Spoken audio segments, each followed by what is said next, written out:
बिस्मिल्लाहिर्रहमानिर्रहीम। उम्मीद है कि आप लोग खैरियत से होंगे।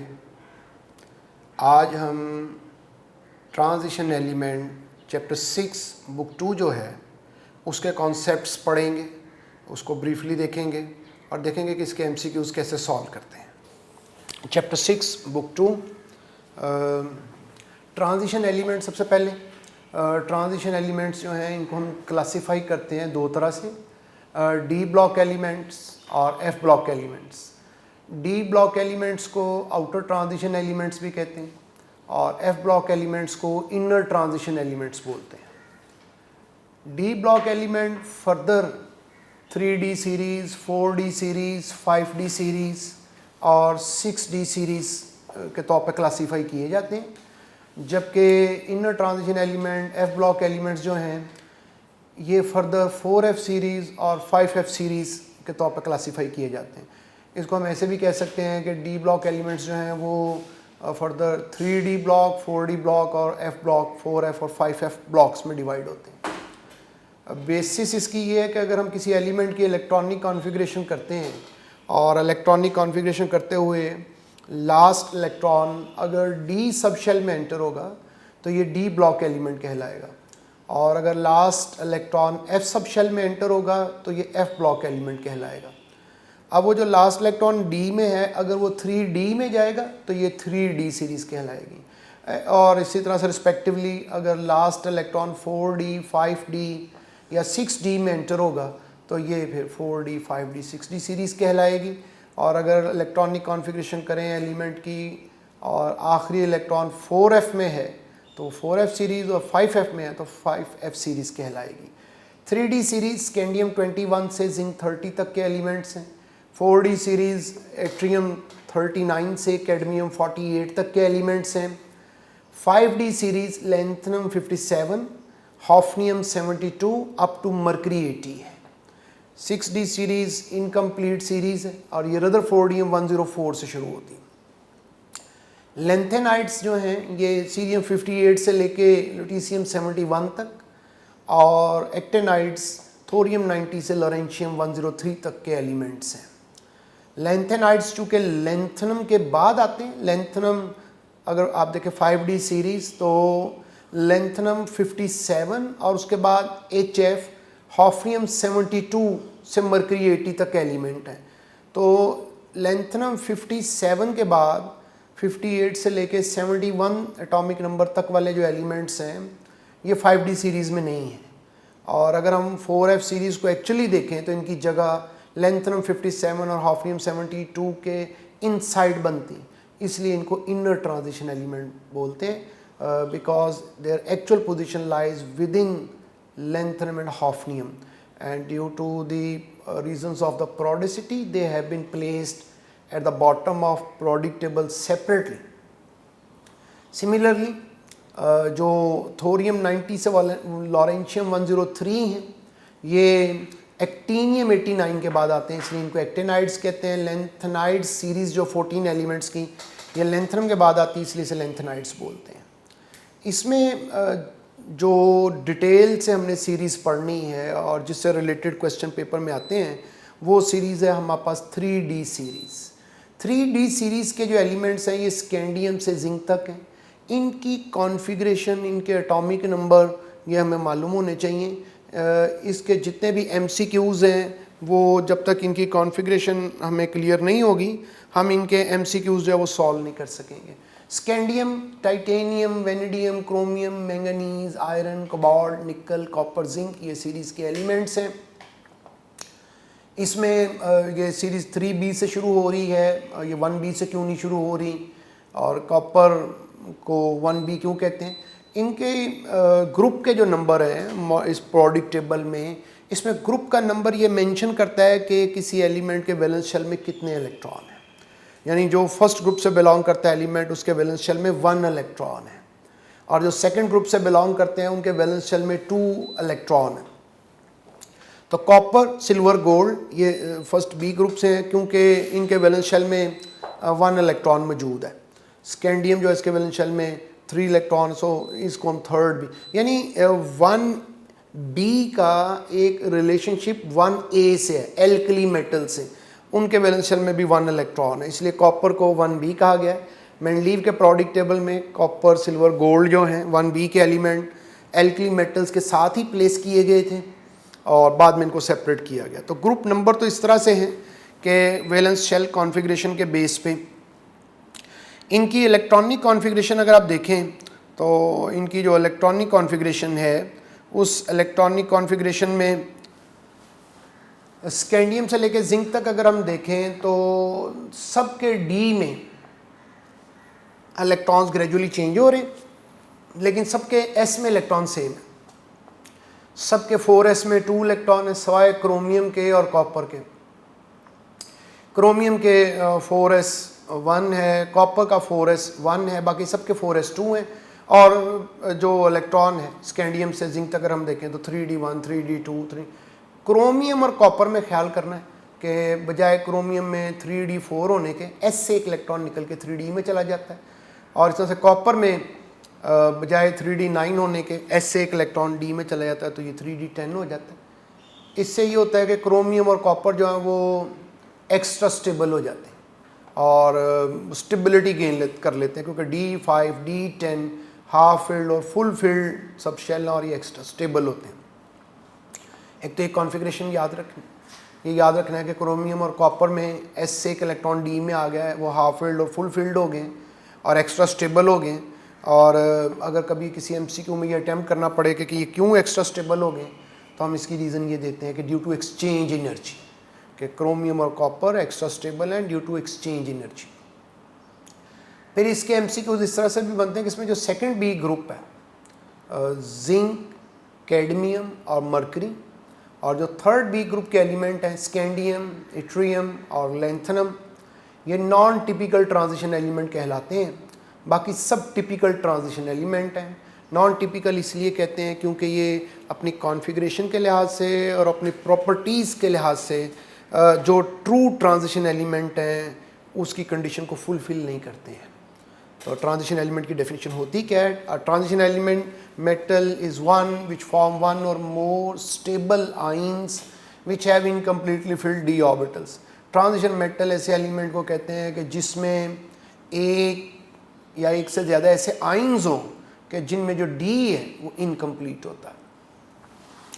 अभी कॉन्फ़िगरेशन को फिर पेज के सेकंड पार्ट पे देखें, दोबारा उसी कॉन्फ़िगरेशन को लिखा है, डिटेल से लिखा है। स्कैंडियम से जिंक तक आ रहे हैं तो वही सबके एस में 2 सिवाय क्रोमियम और कॉपर के, और स्कैंडियम से जिंक तक डी में इलेक्ट्रॉन ग्रेजुअली चेंज हो रहे हैं। और डी को डिटेल से लिखें तो डी चूँकि डी सब शेल 5 ऑर्बिटल्स होते हैं, D x y, d y z, d x z, d x square, Y square, d जी स्क्वायर।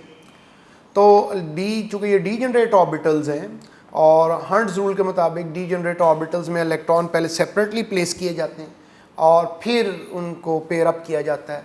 तो इससे हमने ये भी बात याद रखनी है कि स्कैंडियम से लेके जब जिंक की तरफ बढ़ते हैं तो पहले जो अनपेयर्ड इलेक्ट्रॉन है उनकी तादाद बढ़ जाती है, क्योंकि पहले डी में इलेक्ट्रॉन अलग अलग रखे जाएंगे और फिर इलेक्ट्रॉन पेयर्ड हो जाएंगे। तो स्कैंडियम से जिंक तक अनपेयर्ड इलेक्ट्रॉन्स की तादाद बढ़ रही और फिर कम हो जाएगी।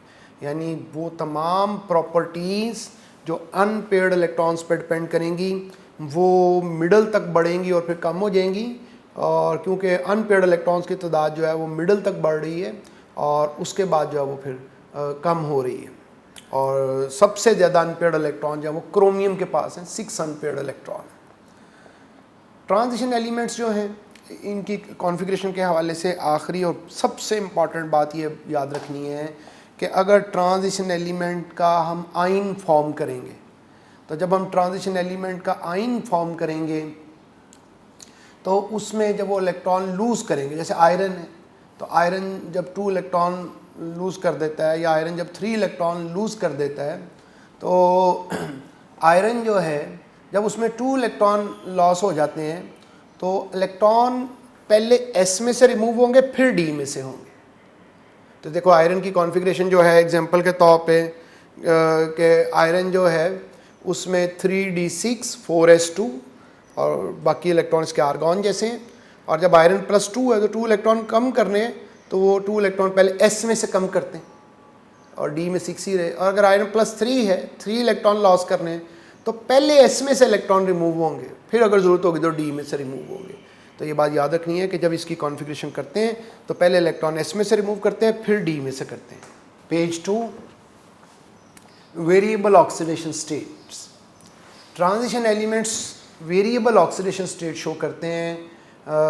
ये वेरिएबल मीन इनकी ऑक्सीडेशन स्टेट में एक वैरायटी है, ये एक से ज़्यादा तरह की ऑक्सीडेशन स्टेट्स शो करते हैं।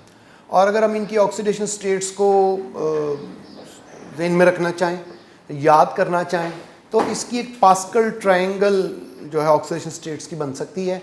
और अगर आप देखें तो इनकी जो ऑक्सीडेशन स्टेट है, मतलब स्कैंडियम है, तो स्कैंडियम की जो ऑक्सीडेशन स्टेट है वो +2 और +3 है। और टाइटेनियम में +2 +3 +4, वेनेडियम में +2 +3 +4 +5। अगर ऐसे हम स्कैंडियम से जिंक की तरफ आएँ तो ऑक्सीडेशन स्टेट एक एक नंबर बढ़ती जा रही। और मैंगनीज पे ये मैक्सिमम होगी वैरायटी जो है +1 से +7 तक, और मैंगनीज के बाद फिर एक एक कम करते जाएं। तो ये, और इसमें MCQs कैसे बन सकते हैं, सबकी जो कॉमन ऑक्सीडेशन स्टेट है जो सभी शो करते हैं वो +2 है। +2 का मतलब ये है इनकी कॉमन ऑक्सीडेशन स्टेट का कि इनके जो कंपाउंड्स नेचर में एग्जिस्ट करते हैं उन कंपाउंड्स के अंदर ये ज़्यादातर +2 ऑक्सीडेशन स्टेट में है। यानी ये ऑक्सीडेशन स्टेट इन एलिमेंट्स की कंपाउंड्स में है, मगर ना एलिमेंट की तो ऑक्सीडेशन स्टेट 0 होती है। इसका मतलब है कि जिंक के जितने कंपाउंड जो फॉर्म करता है, जिंक के जो कंपाउंड नेचर में एग्जिस्ट करते हैं, उन कंपाउंड्स के अंदर जिंक +2 ऑक्सीडेशन स्टेट में होता है। तो क्वेश्चन ऐसे पूछ लें हमसे कि कॉमन ऑक्सीडेशन स्टेट क्या है, तो इनकी जो कॉमन ऑक्सीडेशन स्टेट है वो +2 है सबकी। और कौन है जो सिर्फ +2 ऑक्सीडेशन स्टेट शो करता है, वो जिंक है। +1 ऑक्सीडेशन स्टेट कौन कौन शो कर सकते हैं, मैंगनीज है, आयरन है, कॉपर है। लेकिन याद रहे कि जो ये पॉसिबिलिटी तो है, लेकिन जो +1 ऑक्सीडेशन स्टेट में वो एलिमेंट, वो ट्रांजिशन एलिमेंट जो स्टेबल कंपाउंड फॉर्म करता है वो कॉपर है। तो +1 oxidation state is only stable for copper in simple compounds. तो ये ऑक्सीडेशन स्टेट मिडल तक बढ़ रही, मिडल के बाद ऑक्सीडेशन स्टेट जो वो कम हो रही। ऑक्सीडेशन स्टेट से ये एक से ज़्यादा ऑक्सीडेशन स्टेट कैसे शो करते हैं, देखिए ऑक्सीडेशन स्टेट जो है, अगर कोई +2 ऑक्सीडेशन स्टेट शो कर रहा है तो इसका मतलब है कि वो एलिमेंट जो s इलेक्ट्रॉन्स हैं उनको यूज़ कर रहा है बॉन्ड फॉर्मेशन के अंदर। तो अगर +3 शो कर रहा है तो इसका मतलब है कि s के 2 इलेक्ट्रॉन्स के साथ साथ d का भी एक इलेक्ट्रॉन जो वो यूज़ हो रहा है बॉन्ड बनाने के लिए। और जैसे ही ऑक्सीडेशन स्टेट्स जो है वो ज़्यादा होती जाएंगी, इसका मतलब उतने ज़्यादा डी के इलेक्ट्रॉन्स जो है वो बॉन्ड बनाने में फिर यूज़ होते जाएंगे। तो जैसे जैसे अगर सब +2 है, सबसे पहले एस के इलेक्ट्रॉन यूज़ होंगे, और इसमें 4s और 3d इनकी एनर्जी में ज़्यादा डिफरेंस नहीं होता। तो ये जो s और d हैं इनकी एनर्जी करीब होती है, इनकी एनर्जी में ज़्यादा डिफरेंस नहीं होता है।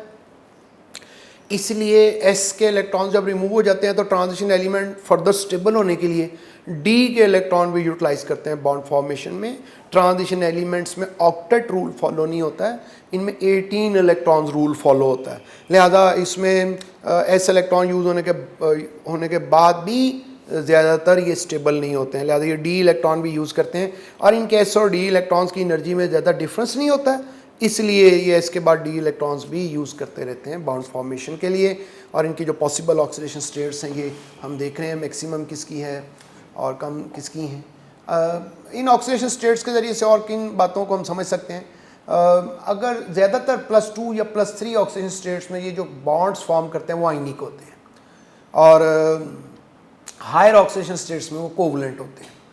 तो इसको ऐसे भी कहा जा सकता है कि लोअर ऑक्सीडेशन स्टेट में ये आयनिक बॉन्ड फॉर्म करते हैं, और +2 ऑक्सीडेशन स्टेट में अगर ये ऑक्साइड हाइड्रोक्साइड फॉर्म करते हैं तो वो बेसिक होते हैं नेचर के अंदर। ट्रांजिशन एलिमेंट्स जो हैं इनकी ऑक्सीडेशन स्टेट्स जो हैं कौन सी स्टेबल है कौन सी स्टेबल नहीं है, तो फर्स्ट 4 एलिमेंट जो है ना किसी भी सीरीज़ के, वो हायर ऑक्सीडेशन स्टेट में स्टेबल होते हैं, they are more stable in their higher oxidation state. जबकि जो नेक्स्ट 5 एलिमेंट्स हैं, क्योंकि टोटल 10 है, जिंक तो +2 के अलावा कुछ शो नहीं करता, तो पहले जो 4 एलिमेंट हैं वो हायर ऑक्सीडेशन स्टेट में ज़्यादा स्टेबल होते हैं, नेक्स्ट जो 5 हैं वो लोअर ऑक्सीडेशन स्टेट में ज़्यादा स्टेबल होते हैं। फिर ये है कि जो ऑक्सीडेशन स्टेट है इसके ज़रिए से हमें कोवलेंट नेचर का अंदाज़ा होता है। जितनी किसी एलिमेंट की ऑक्सीडेशन स्टेट ज़्यादा होगी किसी कंपाउंड के अंदर, उतना वो ज़्यादा कोवलेंट होता जाएगा। जैसे वेनेडियम के अगर कंपाउंड लें क्लोरीन के साथ, तो वेनेडियम Cl4 में वेनेडियम की ऑक्सीडेशन स्टेट +4 है, VCl3 में +3, VCl2 में +2।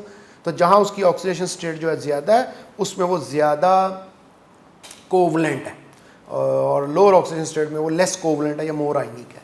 इस तरह से एसिडिक करैक्टर ऑक्सीडेशन स्टेट्स के डायरेक्टली प्रोपोर्शनल होता है।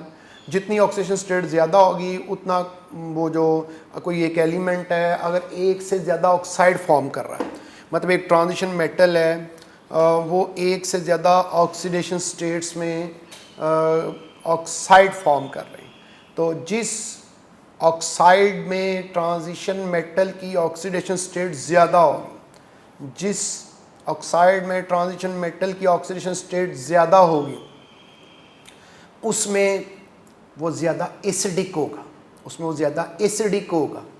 तो क्योंकि एसिड की एक डेफिनेशन है इलेक्ट्रॉन पेयर एक्सेप्टर, तो जब ट्रांजिशन मेटल की ऑक्सीडेशन स्टेट ज़्यादा होगी तो तब वो उस पर पॉजिटिव चार्ज ज़्यादा होगा और तब वो इलेक्ट्रॉन पेयर के लिए ज़्यादा डिज़ायरस होगा और वो इलेक्ट्रॉन पेयर को एक्सेप्ट करना चाहेगा और उतना वो ज़्यादा एसिडिक हो जाएगा। तो ऑक्सीडेशन स्टेट फाइंड करने की भी ज़रूरत नहीं है, वो तो समझाने के लिए सब पे ऑक्सीडेशन स्टेट लिख दी है। जिसमें ऑक्सीजन एटम्स की तादाद ज़्यादा होगी उसकी ऑक्सीडेशन स्टेट भी ज़्यादा होगी। तो जिसमें ऑक्सीजन एटम्स की तादाद ज़्यादा तो उसमें ऑक्सीडेशन स्टेट भी ज़्यादा, उतना ज़्यादा वो acidic. Page 3, magnetic properties. Magnetic properties मतलब ये ट्रांजिशन एलिमेंट्स जो हैं ये डायमैग्नेटिक होते हैं, पैरामैग्नेटिक होते हैं, और ये जो ट्रांजिशन एलिमेंट्स हैं इनकी मैग्नेटिक प्रॉपर्टीज़ हैं। डायमैग्नेटिक वो होता है जिसे एक्सटर्नल मैग्नेटिक फील्ड में रखें और वो उसमें अट्रैक्शन शो नहीं करता है बल्कि स्लाइटली रिपेल करता है, और जब किसी में अनपेयर्ड इलेक्ट्रॉन ज़ीरो हो तो वो डायमैग्नेटिक होता है, और अगर किसी में अनपेयर्ड इलेक्ट्रॉन जो हैं वो ज़ीरो से ज़्यादा हो यानी अनपेयर्ड इलेक्ट्रॉन हो 1, 2 या ज़्यादा, तो तब वो पैरामैग्नेटिक होता है। जितने ज़्यादा अनपेयर्ड इलेक्ट्रॉन होंगे उतना ज़्यादा वो पैरामैग्नेटिक होगा।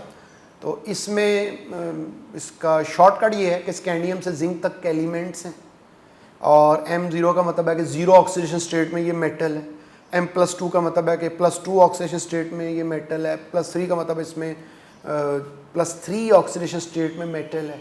तो ये 1 और ये जो नंबर्स लिखे हैं ये इनके अंदर मौजूद अनपेयर्ड इलेक्ट्रॉन्स की तादाद है, ये अनपेयर्ड इलेक्ट्रॉन्स की इनमें तादाद है। तो अगर ये ट्रांजिशन एलिमेंट्स जो हैं वो ज़ीरो ऑक्सीडेशन स्टेट में है, स्कैंडियम ज़ीरो में है, तो उसके पास एक अनपेयर्ड इलेक्ट्रॉन है, और अगर क्योंकि स्कैंडियम जो है अगर ज़ीरो में है तो उसकी कॉन्फ़िगरेशन होती है 4s3d1 4s2। तो ये ज़ीरो ऑक्सीडेशन स्टेट में, +2 ऑक्सीडेशन स्टेट और +3 ऑक्सीडेशन स्टेट में इन एलिमेंट्स के पास जो नंबर ऑफ अनपेयर्ड इलेक्ट्रॉन्स है ये उनकी तादाद है। टाइटेनियम है ज़ीरो ऑक्सीडेशन स्टेट में, उसके पास 2 अनपेयर्ड इलेक्ट्रॉन होंगे क्योंकि टाइटेनियम की कॉन्फ़िगरेशन है 3d2 4s2। s के जो इलेक्ट्रॉन वो तो पेयर्ड होंगे, d में 2 इलेक्ट्रॉन है और दोनों अनपेयर्ड होंगे, अलग अलग रहेंगे। और अगर टाइटेनियम +2 में है तो s वाले तो 2 इलेक्ट्रॉन निकल जाएंगे, d वाले 2 तो रहेंगे, तो फिर वैसे ही अनपेयर्ड तो इलेक्ट्रॉन्स 2 रहेंगे।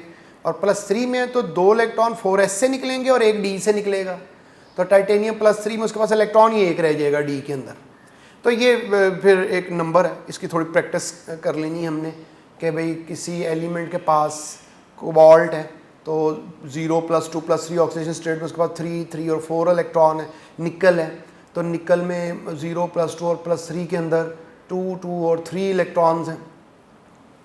इनमें देखो scandium +3, titanium +4, vanadium +5, chromium +6, manganese +7, copper +1, zinc +2, ये सब वो हैं जिनमें इस ऑक्सीडेशन स्टेट में कोई अनपेयर्ड इलेक्ट्रॉन ही नहीं होगा, ये और ज़ीरो अनपेयर्ड इलेक्ट्रॉन होंगे और ये डायमैग्नेटिक होंगे। लिहाजा कभी कोई कंपाउंड हमें दे दें, कोई क्वेश्चन हमसे पूछ लें जिसमें टाइटेनियम +4 में हो, स्कैंडियम +3 में हो, जिंक +2 में हो, जैसे ZnCl2 है, ZnCl2 में जिंक की ऑक्सीडेशन स्टेट +2 है तो ये सब डायमैग्नेटिक होंगे। हमसे वो पूछेंगे डायमैग्नेटिक है या पैरामैग्नेटिक है, तो नंबर ऑफ अनपेयर्ड इलेक्ट्रॉन्स की बेस पे हम डिसाइड करेंगे और जो कंपाउंड हमें वो देंगे फिर हम देखेंगे उस कंपाउंड के अंदर कितने, या जो एलिमेंट हमें देंगे हम देख लेंगे उसके पास कितने, जीरो ऑक्सीडेशन स्टेट का मतलब है एटॉमिक स्टेट, तो +2 +3 कंपाउंड के अंदर ऑक्सीडेशन स्टेट है, जीरो ऑक्सीडेशन स्टेट का मतलब है एलिमेंटल फॉर्म।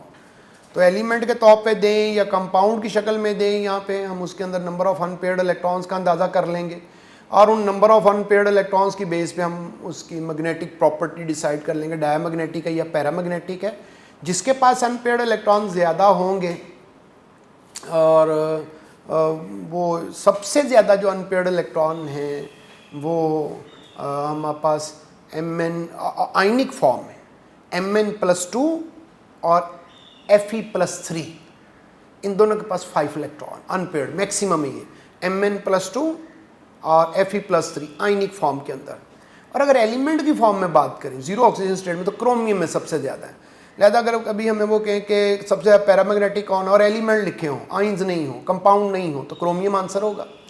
और अगर कभी हमें कोई कंपाउंड गिवन हो तो उसमें Mn+2 में हो या आयरन+3 में हो तो इसकी अंदर अनपेयर्ड इलेक्ट्रॉन की तादाद सबसे ज़्यादा होगी और ये सबसे ज़्यादा पैरामैग्नेटिक होंगे। जिंक के पास अनपेयर्ड इलेक्ट्रॉन नहीं है, ना ज़ीरो में ना +2 में, तो जिंक का जो कंपाउंड होंगे वो डायमैग्नेटिक होंगे।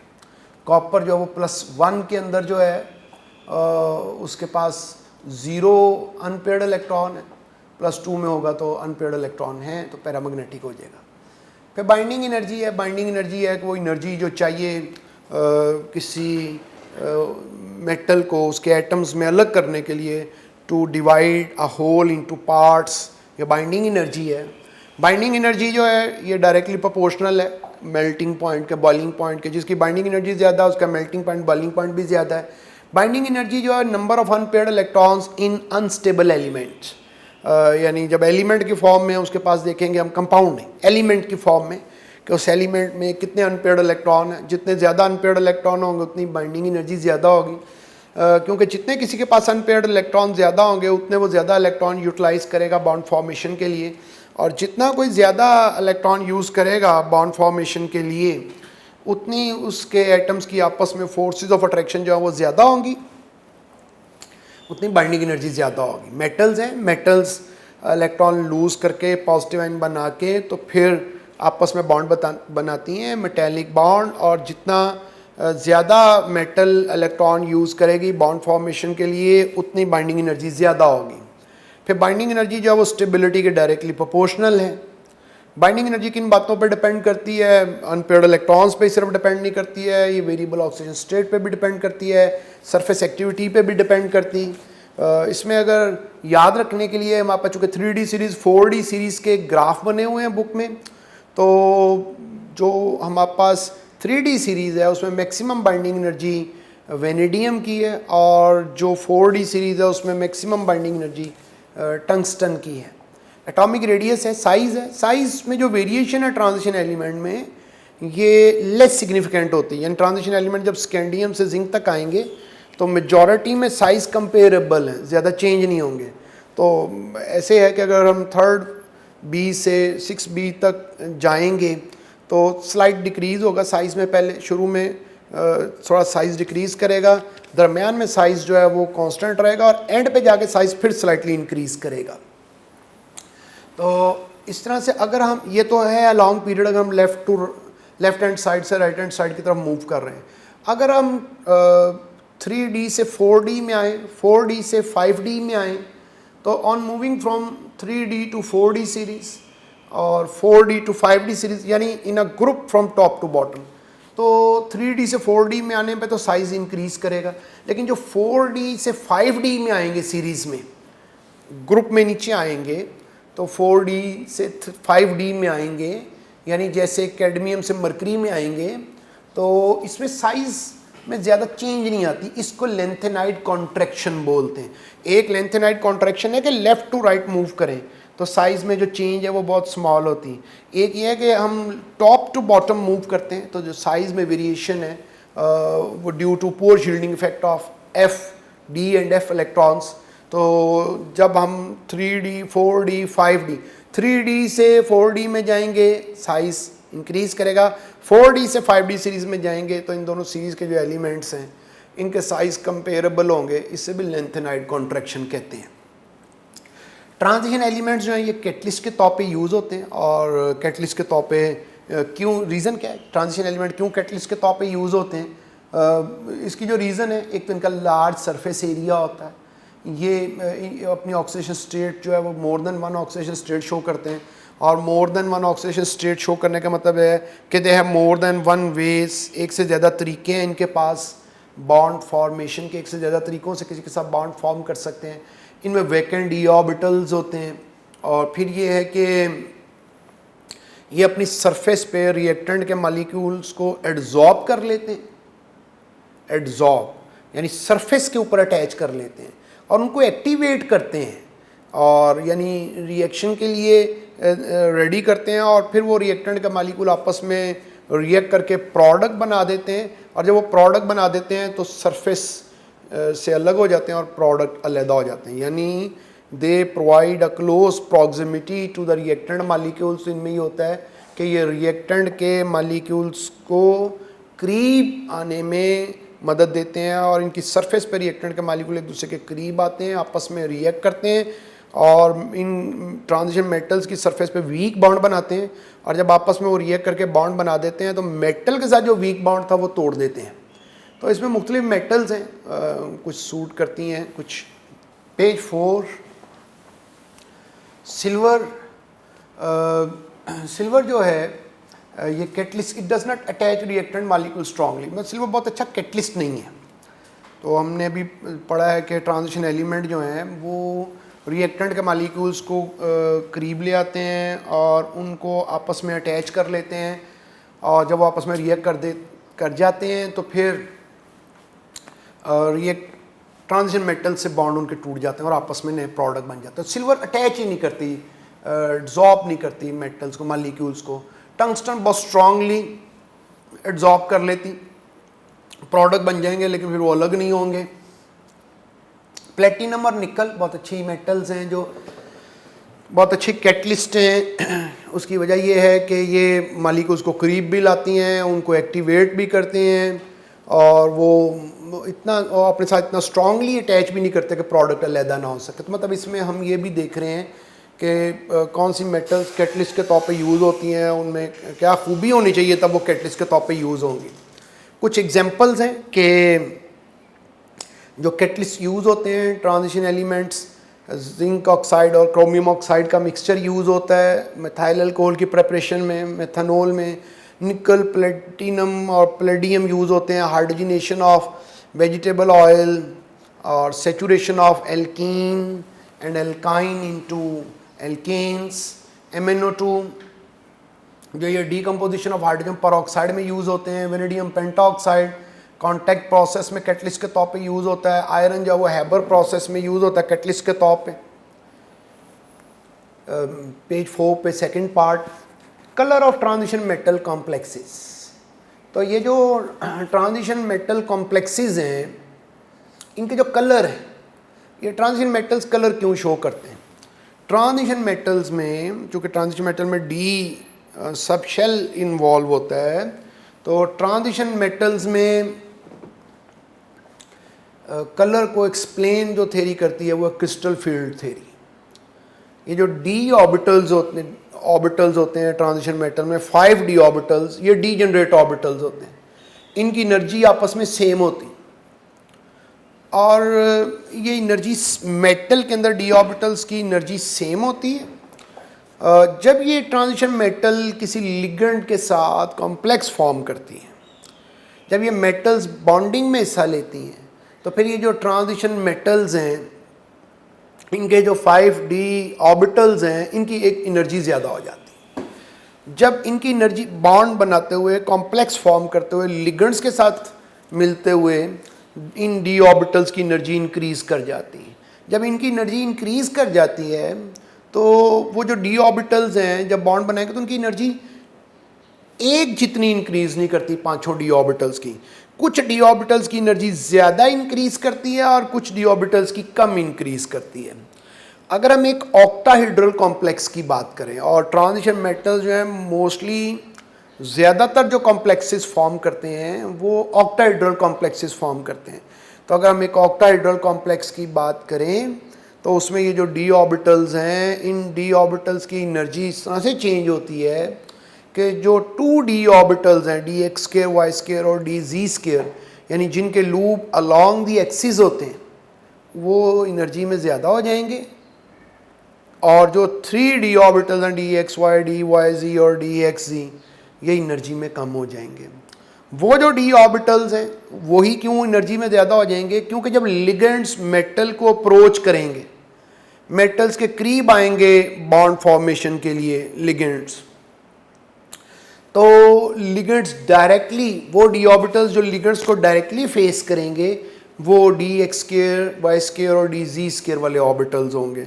तो वो डायरेक्ट लिगेंड्स से पहले रास्ते में आएंगे, तो इसलिए उनकी रिपल्शन से, उनके इलेक्ट्रॉन डी ऑर्बिटल्स के और लिगेंड के इलेक्ट्रॉन्स की रिपल्शन से एनर्जी इंक्रीज कर जाएगी। तो इनकी एनर्जी में डिफरेंस क्रिएट हो जाएगा। जब इनकी एनर्जी में डिफरेंस क्रिएट हो जाएगा तो वो इलेक्ट्रॉन जो कि लोअर डी ऑर्बिटल्स में है, जिनको T2G ऑर्बिटल्स भी कहते हैं, ट्रिपलेट डीजनरेट ऑर्बिटल्स बोलते हैं, और जो दो डी ऑर्बिटल्स हैं 2 जिनकी एनर्जी ज़्यादा होगी उनको डबली डीजनरेट ऑर्बिटल्स बोलते हैं। तो इनकी एनर्जी में जो फ़र्क हो गया है, इसमें जब लोअर डी ऑर्बिटल से इलेक्ट्रॉन हायर डी ऑर्बिटल में जाएंगे तो इसको बोलेंगे डी डी ट्रांजिशन। और इस डी डी ट्रांजिशन के नतीजे में ये जो लाइट, इसके लिए जो एनर्जी चाहिए वो विजिबल रीजन में फॉल करेगी। और जब भी कोई सब्सटेंस विजिबल रीजन के अंदर एनर्जी एब्जॉर्ब करता है तो वो कलर्ड नज़र आता है। तो लिहाजा इसलिए इस डी डी ट्रांजिशन के नतीजे में ट्रांजिशन एलिमेंट्स कलर शो करते हैं। एग्जांपल देखो, जैसे टाइटेनियम H2O6+3 है। वाटर चूँकि एक न्यूट्रल लिगेंड है, तो वाटर न्यूट्रल लिगेंड है, वाटर पे तो ज़ीरो चार्ज है, तो टाइटेनियम इसमें +3 ऑक्सीडेशन स्टेट में है। और टाइटेनियम की जो कॉन्फ़िगरेशन है वो है 3d2 4s2। टाइटेनियम 24 है, 23 है, और उसके पास जो है स्कैंडियम, टाइटेनियम, वेनेडियम। तो टाइटेनियम जो है उसकी अगर हम कॉन्फ़िगरेशन देखें तो टाइटेनियम की कॉन्फ़िगरेशन में जो है हमारे पास इलेक्ट्रॉन्स 3d2 और 4s2 हैं। तो अब इसमें s में 2 इलेक्ट्रॉन है, d में 2 इलेक्ट्रॉन है, और इस कॉम्प्लेक्स के अंदर टाइटेनियम जो है वो +3 में है, तो 3 इलेक्ट्रॉन टाइटेनियम से निकल जाएंगे। s में से 4s में से 2 इलेक्ट्रॉन निकल जाएंगे, d में से 1 निकल जाएगा, d में 1 इलेक्ट्रॉन रह जाएगा। वो जो d में 1 इलेक्ट्रॉन है वो dxy में शो किया गया है, वो एनर्जी एब्जॉर्ब करेगा और वो हाई एनर्जी में जाएगा और इसलिए कलर्ड हो जाएगा।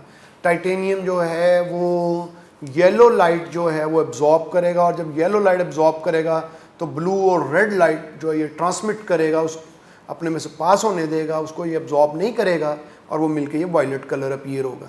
यानी ट्रांजिशन एलिमेंट में ऐसा होता है कि एक लाइट का पार्ट जो है वो एब्जॉर्ब होता है, तो जो लाइट एब्जॉर्ब होती है वो उसका कलर नहीं होता, जो एब्जॉर्ब नहीं होगा वो उसका कलर होगा।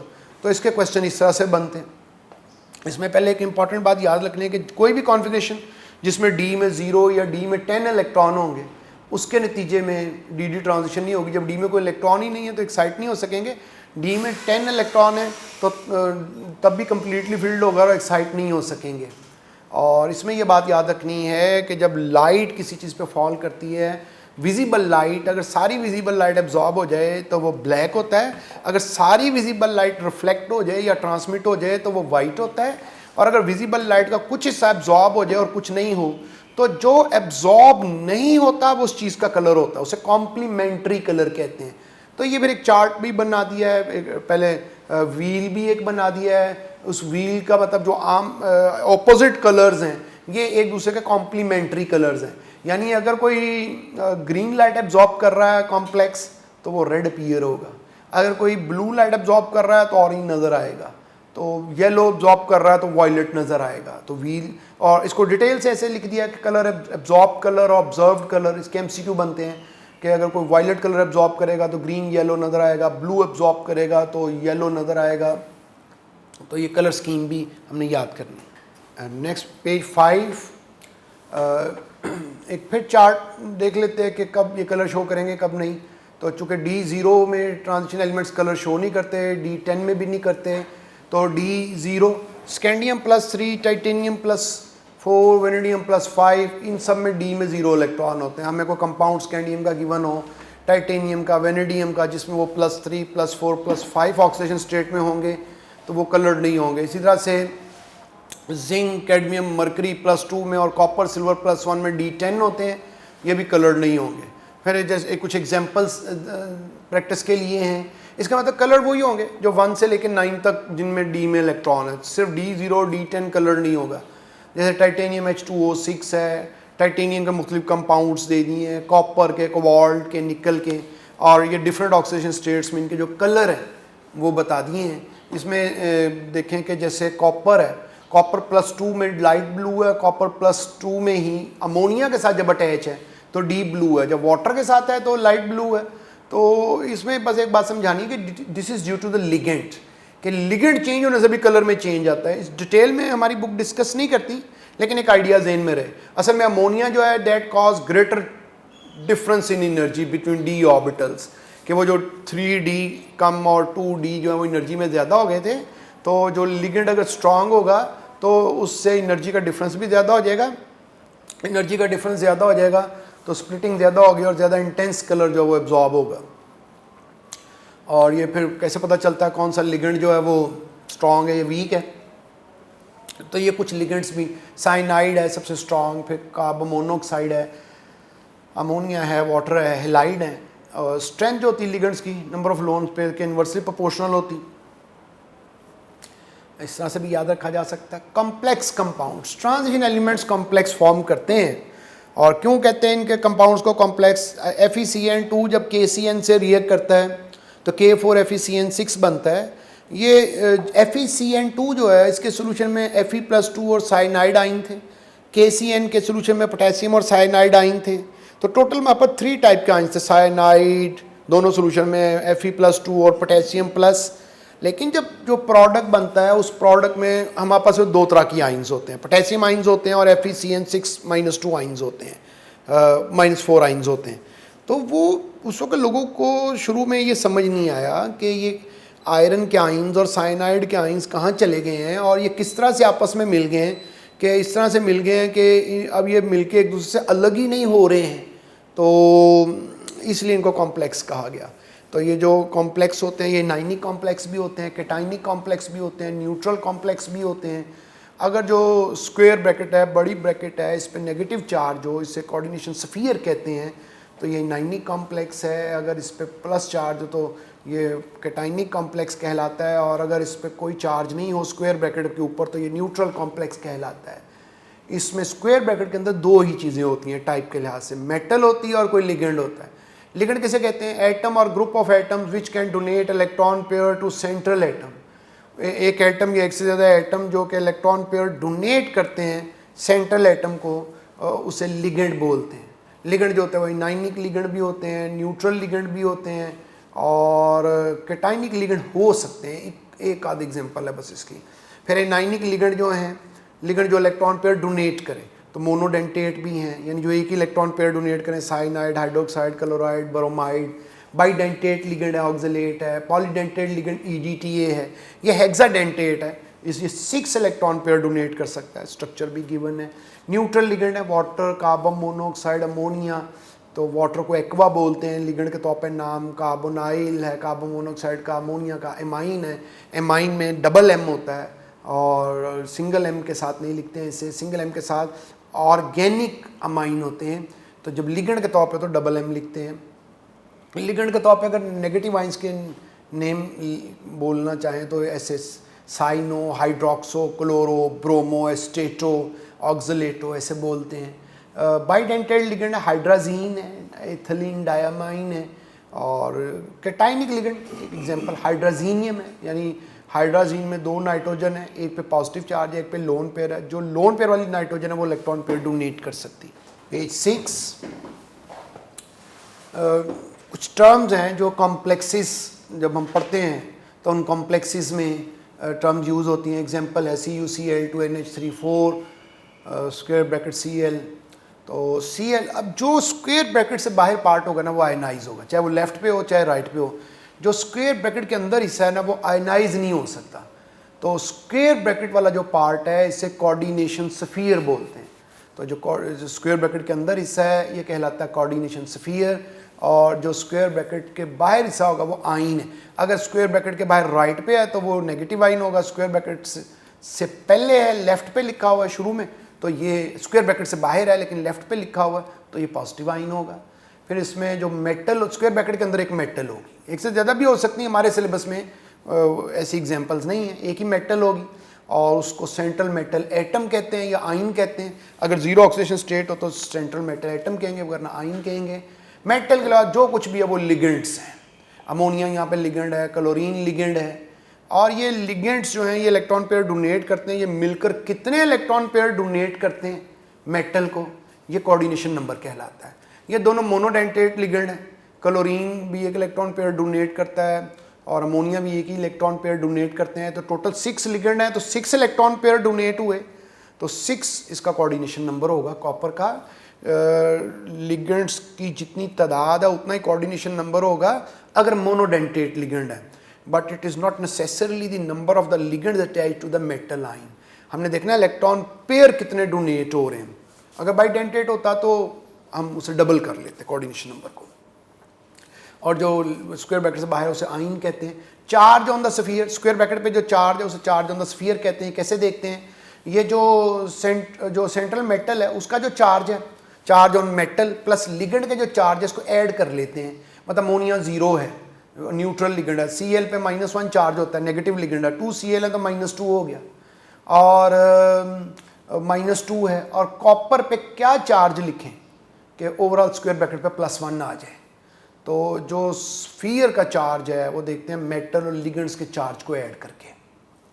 और मेटल पे चार्ज अगर देखना हो तो जो स्फीयर पे चार्ज है माइनस लिगेंड के चार्ज उसमें से माइनस कर देते हैं तो ये मेटल पे चार्ज आ जाता है।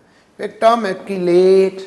अगर ऐसा कॉम्प्लेक्स जिसमें कोई पॉलीडेंटेट लिगेंड हो, यानी जो 2 और more then 2 electron pair donate कर सकता है, और वो इलेक्ट्रॉन पेयर किसी एक ही मेटल को डोनेट कर दें तो उससे एक रिंग फॉर्म हो जाता है इस स्ट्रक्चर के अंदर।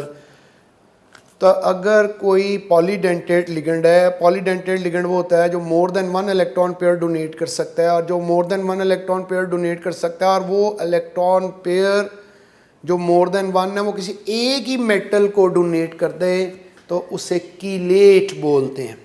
तो ये कीलेट बहुत इनकी एप्लीकेशन क्या है, they are use in softening of hard water. उसमें से कैल्शियम मैग्नीशियम अलग करने के लिए हार्ड वाटर में से यूज़ होते हैं।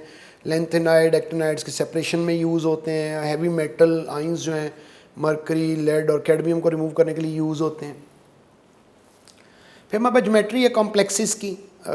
इसमें हमसे MCQ में पूछ सकते हैं एग्जांपल दे के कि बताइए इसमें हाइब्रिडाइजेशन कौन सी है, इसकी शेप कौन सी है, इसका कोऑर्डिनेशन नंबर क्या है। तो ये sp डायमाइन सिल्वर 1 है तो इसमें sp हाइब्रिडाइजेशन है, लीनियर स्ट्रक्चर है और टेट्राहेड्रल। याद ऐसे रखना है कि कॉपर +2 जो है उसमें जो है अगर अमोनिया के साथ है तो स्क्वायर प्लेनर है, साइनाइड वगैरह के साथ है तो टेट्राहेड्रल है, MnCl4। अगर 4 कोऑर्डिनेशन नंबर है यानी मेटल के साथ 4 लिगेंड अटैच है तो अगर वो sp3 हाइब्रिडाइजेशन करेंगे तो टेट्राहेड्रल है।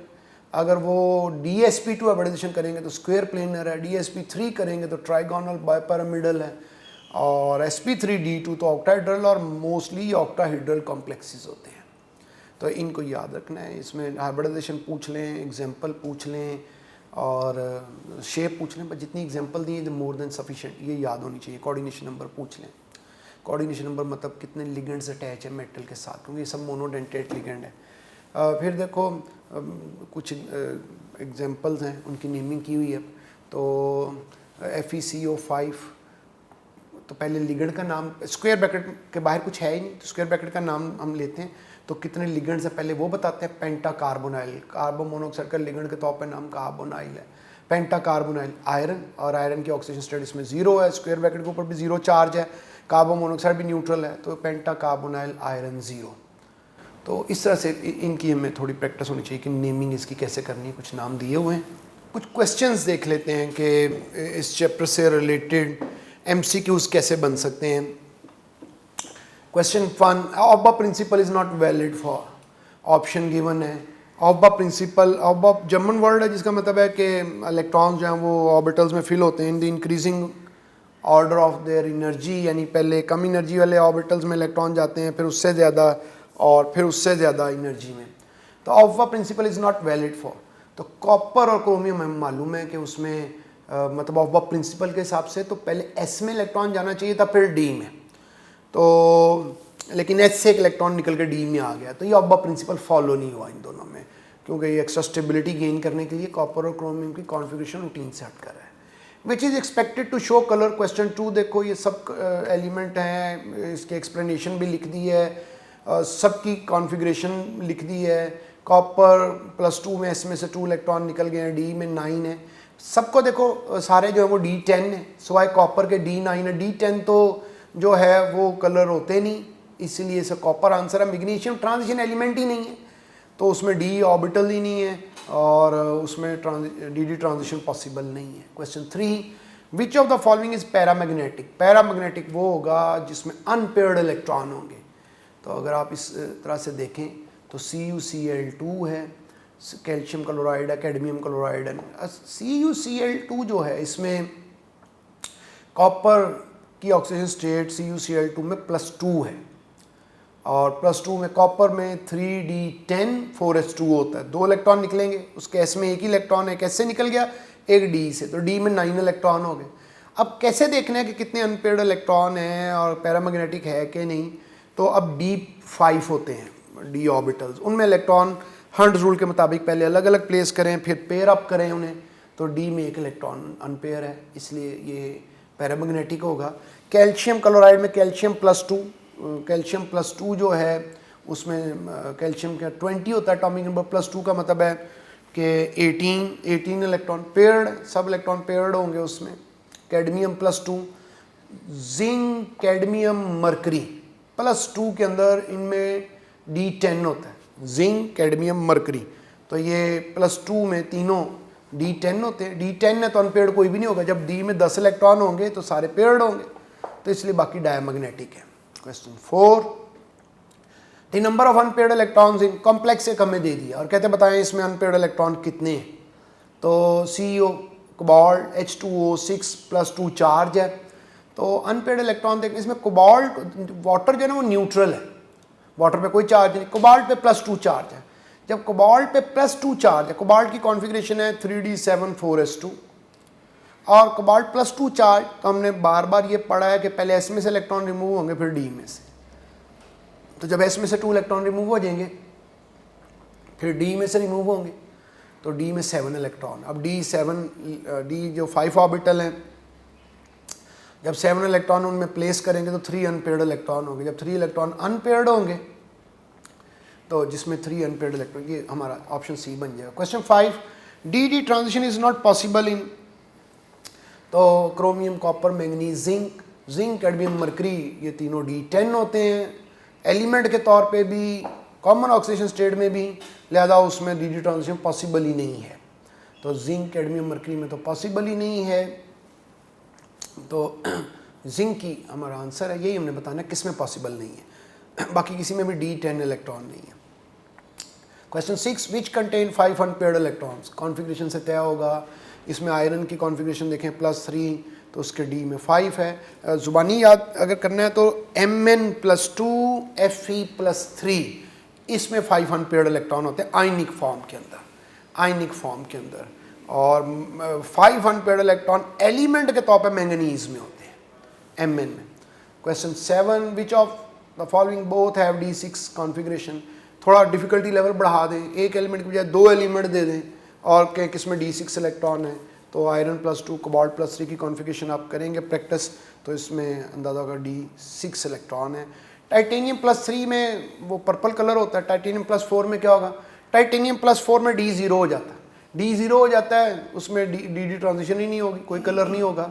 कोऑर्डिनेशन नंबर ऑफ प्लेटिनम इन, तो प्लेटिनम के साथ ऑक्जिलेट अटैच है, 2 ऑक्जिलेट मालिक्यूल अटैच हैं, ऑक्जिलेट बाइडेंटेट लिगेंड है, एक लिगेंड 2 इलेक्ट्रॉन पेयर डोनेट करता है, तो 2 लिगेंड जो है वो 4 इलेक्ट्रॉन पेयर डोनेट करेंगे। तो जब 2 लिगेंड 4 इलेक्ट्रॉन पेयर डोनेट करेंगे तो कोऑर्डिनेशन नंबर 4 हो जाएगा। कोऑर्डिनेशन नंबर होता है कि कोई कितने इलेक्ट्रॉन पेयर जो है ना वो डोनेट करता है। Question number 10, which of the following is most paramagnetic. सबसे पैरामैग्नेटिक वही होता है जिसमें अनपेयर्ड इलेक्ट्रॉन ज़्यादा होंगे। तो अगर हम इस हवाले से देखें तो निकल, आयरन, जिंक गिवन है, सबकी कॉन्फ़िगरेशन भी गिवन है। अब ये हो सकता है आपके जी हम सबकी कॉन्फ़िगरेशन कैसे लिखें, इतना टाइम कहाँ है, तो आपको कहा कि आयरन +2 मैंगनीज आयरन +3 और मैंगनीज +2, इनके पास 5 अनपेयर्ड इलेक्ट्रॉन है। आयनिक फॉर्म में इससे ज़्यादा अनपेयर्ड किसी के पास नहीं है। आयरन +3 Mn+2 आयनिक फॉर्म में। एलिमेंट होता तो एलिमेंट में क्रोमियम के पास सबसे ज़्यादा अनपेयर्ड इलेक्ट्रॉन होते हैं 6, तो इस बेस पे सबसे ज़्यादा अनपेयर्ड इलेक्ट्रॉन जो है वो Fe+3 के पास है, वही आंसर है। Ni+2 आयन क्या है, डायमैग्नेटिक है, पैरामैग्नेटिक है, कलरलेस है, क्या है, तो Ni+2 की कॉन्फ़िगरेशन अगर आप देखें ऊपर अभी क्वेश्चन 10 में भी देखी है, तो 3d8 4s0 d में 8 इलेक्ट्रॉन है, 2 अनपेयर्ड हैं, और जो अनपेयर्ड होता है वो हमारे पास पैरामैग्नेटिक होता है। 12 पोटेशियम डाइक्रोमेट है, कहते हैं कौन सा कलर एब्जॉर्ब करेगा। जितने डाइक्रोमेट होते हैं ये सब ऑरेंज होते हैं कलर में, क्रोमेट येलो होते हैं, क्रोमेट होता है CrO4-2, CrO4-2 क्रोमेट, ये डाइक्रोमेट है Cr2O7। डाइक्रोमेट ऑरेंज होते हैं कलर में, और जो कलर में ऑरेंज होते हैं तो ऑरेंज जब ऑब्जर्व्ड होता है तो जो कलर एब्जॉर्ब होता है वो ब्लू होता है, तो इसमें ब्लू कलर एब्जॉर्ब होगा।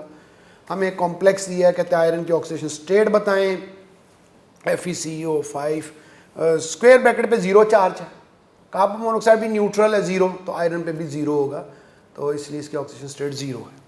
हमने ट्रांजिशन एलिमेंट के चैप्टर को entry test point of view से स्टडी किया है कि इसमें इसके जो शॉर्टकट क्या हो सकते हैं, इसके बेसिक कॉन्सेप्ट्स क्या हैं, और इसके MCQs जो हैं वो कैसे बन सकते हैं। आप इन MCQs को ख़ुद भी प्रैक्टिस करें, अपना ख्याल रखिए, स्टे होम, स्टे सेफ।